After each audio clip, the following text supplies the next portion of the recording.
Nous allons voir comment saisir et éditer les charges surfaciques dans CP3D.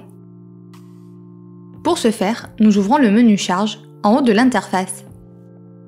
Nous sélectionnons Introduire charge surfacique pour saisir une charge surfacique polygonale. Dans la fenêtre surgissante Hypothèse vue, nous pouvons choisir l'hypothèse de charge à afficher à l'écran.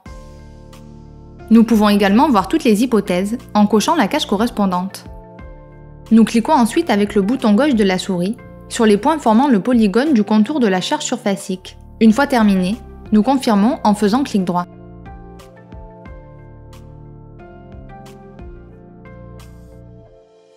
La fenêtre Introduire charge surfacique apparaît, dans laquelle nous choisissons l'hypothèse à laquelle la charge surfacique est attribuée. Le logiciel indique également le sens positif de la charge avec le texte vertical vers le bas s'il s'agit d'une charge n'appartenant pas à une hypothèse de vent, ou avec les coordonnées d'un vecteur unitaire dans le cas d'une hypothèse de vent. La charge peut être uniforme ou variable avec la hauteur si la surface n'est pas horizontale. Pour les charges uniformes, il suffit d'écrire la valeur et le signe de la charge. Pour les charges variables avec la hauteur, il est nécessaire d'écrire la valeur à la cote supérieure et la valeur à la cote inférieure. Elles correspondent aux valeurs et aux signes des charges à la coordonnée z inférieure et à la coordonnée z supérieure de la surface chargée. Nous cliquons sur Accepter dans la fenêtre actuelle.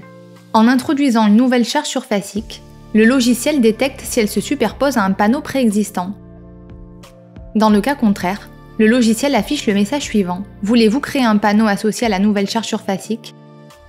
Ce nouveau panneau a la même forme que celle de la charge surfacique créée et sa direction de répartition est donnée par la droite joignant les deux premiers points de saisie de la surface. Une charge surfacique appartient au panneau dans lequel elle est entièrement contenue, de sorte qu'une charge ne peut pas se superposer sur plus d'un panneau. Plusieurs charges surfaciques de géométrie et de valeurs différentes peuvent être appliquées sur un même panneau. Un exemple d'application est la création de zones de charge avec différentes pressions de vent sur un versant de toiture.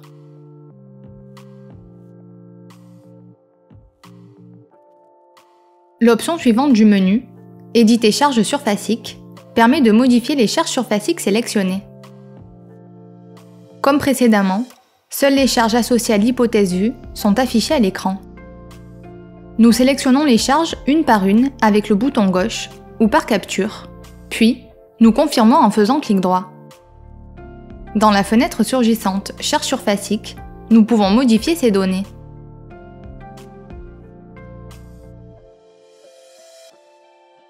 L'option Éditer les hypothèses de charge surfacique est similaire à la précédente.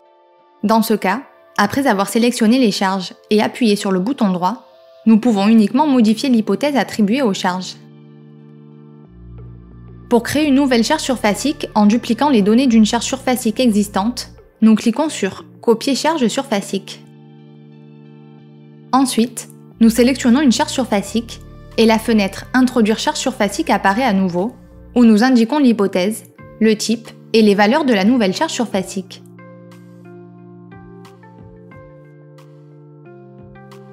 Cette nouvelle charge a la même forme et la même position que la charge existante. Via Déplacer charge surfacique, nous pouvons modifier la position du polygone définissant la géométrie de la charge surfacique.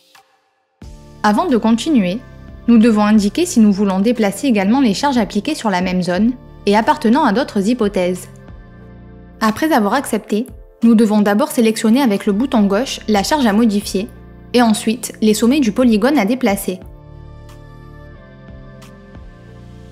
Nous confirmons en faisant clic droit.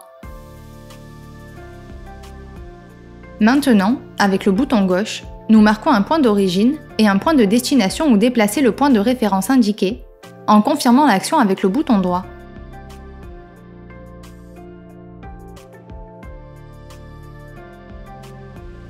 Avec Effacer charge surfacique, nous pouvons effacer les charges surfaciques sélectionnées parmi celles correspondant à l'hypothèse vue. De même, après avoir sélectionné les charges une par une ou par capture, nous cliquons sur le bouton droit pour les supprimer.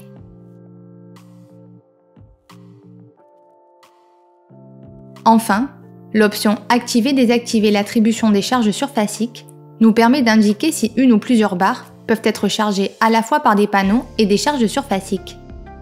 Pour cela, nous sélectionnons les barres à activer ou désactiver avec le bouton gauche, une par une ou par capture. Nous confirmons ensuite par un clic droit. Les barres désactivées sont représentées par des lignes en pointillés, tandis que les barres activées sont représentées par une ligne continue. Par défaut, toutes les barres, à l'exception des tirants, sont activées. Les barres que nous désactivons n'admettent pas l'attribution de charge surfacique, quelle que soit l'hypothèse. Cette option n'a aucun effet sur les tirants, car ils n'admettent pas l'application de charge.